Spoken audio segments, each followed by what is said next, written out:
રાધનપુરમાં mobile ચોરીનો ભેદ ઉકેલાયો. પાટણ એલસીબીની મોટી સફળતા. રાધનપુર શહેરમાં આવેલી માજીસા મોબાઈલ નામની દુકાનમાં થયેલી મોટી ચોરીનો ભેદ ઉકેલવામાં પાટણ એલસીબીને મોટી સફળતા મળી છે. પોલીસે ગણતરીના દિવસોમાં જ આંતરજિલ્લા ચોર ટોળકીનો પર્દાફાશ કરી 4 આરોપીઓની ધરપકડ કરી છે અને તેમની પાસેથી ₹3,44,000નો મુદ્દામાલ રિકવર કર્યો છે. ગત તારીખ 28 માર્ચના રોજ રાધનપુરમાં આવેલી માજીસા મોબાઈલ નામની દુકાનને નિશાન બનાવવામાં આવી હતી. તસ્કરો રાત્રિના સમયે દુકાનનું શટર તોડીને અંદર પ્રવેશ્યા હતા અને દુકાનમાંથી અંદાજે 55 જેટલા મોબાઈલ ફોનની ચોરી કરીને ફરાર થઈ ગયા હતા. આ ઘટના અંગે પોલીસ મથકે ફરિયાદ નોંધાતા તપાસનો ધમધમાટ શરૂ કરાયો હતો. ઘટનાની ગંભીરતાને ધ્યાને લઈને પાટણ એલસીબીની ટીમે અલગ અલગ દિશાઓમાં તપાસ હાથ ધરી હતી. પોલીસે ઘટનાસ્થળ અને આસપાસના સીસીટીવી ફૂટેજ તેમજ ટેકનિકલ એનાલિસિસની મદદ લીધી હતી.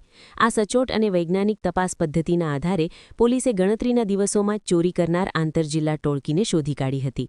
પોલીસે આ ગુનામાં સંડોવાયેલા 4 રીઢા આરોપીઓને ઝડપી લીધા છે. તેમની પાસેથી ચોરીના 30 નંગ મોબાઈલ સહિત કુલ ₹3,44,000નો મુદ્દામાલ જપ્ત કરવામાં આવ્યો છે. આ ઉપરાંત ચોરીની આ ઘટનામાં રેકી કરવા અને ભાગવા માટે ઉપયોગમાં લેવાયેલું પલ્સર બાઇક પણ પોલીસે કબજે કર્યું છે. ઝડપાયેલા તમામ આરોપીઓને આગળની કાયદેસરની કાર્યવાહી અને પૂછપરછ માટે રાધનપુર પોલીસને સોંપવામાં આવ્યા છે. આ ટોળકી અન્ય કેટલા ગુનાઓમાં સંડોવાયેલી છે તે દિશામાં પણ હવે તપાસ લંબાવવામાં આવશે. બ્યુરો રિપોર્ટ ઇકબાલ શાહ, आज का भारत न्यूज।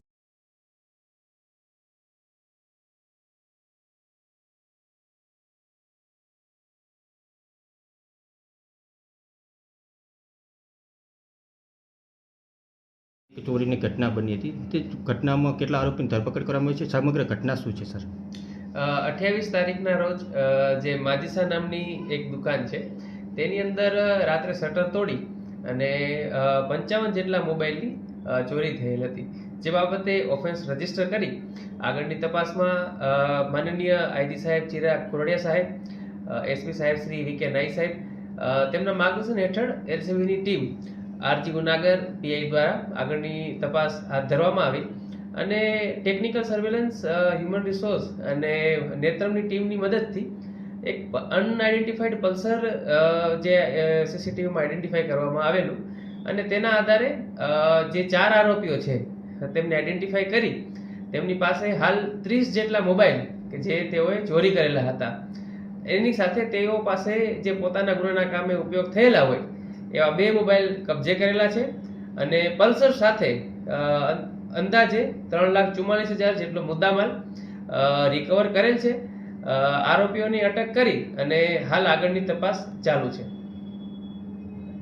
મોબાઈલની દુકાનમાં ચોરી થઈ હતી તે ચોરી દરમિયાન હાલ આરોપીને અટકાયત કરવામાં આવી છે. સમગ્ર ઘટના શું છે સર?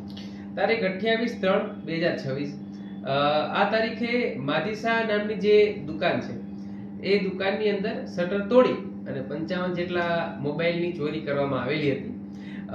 આ બાબતનો ગુનો રાધનપુર પોલીસ સ્ટેશનની અંદર દાખલ કરવામાં આવ્યો અને જે બાદ માનનીય આઈજી સાહેબ શ્રી ચિરાગ કોરડિયા સાહેબ, એસપી સાહેબ શ્રી વીકે નાઈ સાહેબ તેમના માર્ગદર્શન હેઠળ અમારી એલસીબી ટીમ જે છે રાકેશ ગુનાગર પીઆઈ દ્વારા તપાસ સમગ્ર હાથ ધરવામાં આવી હતી અને જેની તપાસ દરમિયાન બહુ ટૂંકા સમયમાં ગણતરીના દિવસોની અંદર હ્યુમન રિસોર્સ, સીસીટીવી અને નેત્રમની ટીમની મદદથી આ જે ચોરીનો ભેદ છે એ ઉકેલવામાં આવ્યો. એક પલ્સરને આઈડેન્ટિફાઈ કરી તેના આધારે આ લોકોને જે આરોપીઓ છે 4 નવીન ઉર્ફે નવો રામજી વિરણભાઈ, મહેશ ઉર્ફે ટકો સામણભાઈ, વિશાલભાઈ ઉર્ફે બાબરજી શિવગીરી, મુકેશ કેસાભાઈ ઠાકોર આ જે 4 આરોપીઓ છે તેઓને અટક કરવામાં આવેલા અને તેઓએ 30 જેટલા મોબાઈલ ચોરી કરેલા છે અને તે 30 જેટલા મોબાઈલને પણ રિકવર કરવામાં આવેલ છે અને આરોપીઓના 2 મોબાઈલ જે ગુનાના કામે હાલ કબજે લીધેલા છે અને ટોટલ 3,44,000 જેટલો મુદ્દામાલ રિકવર કરવામાં આવેલો છે અને આગળની તપાસ ચાલુ છે જે વિશેષ એ લોકોના ગુનાહિત ઇતિહાસ અથવા તો કોઈ અન્ય ચોરીનો ભેદ ઉકેલવામાં મદદ કરશે.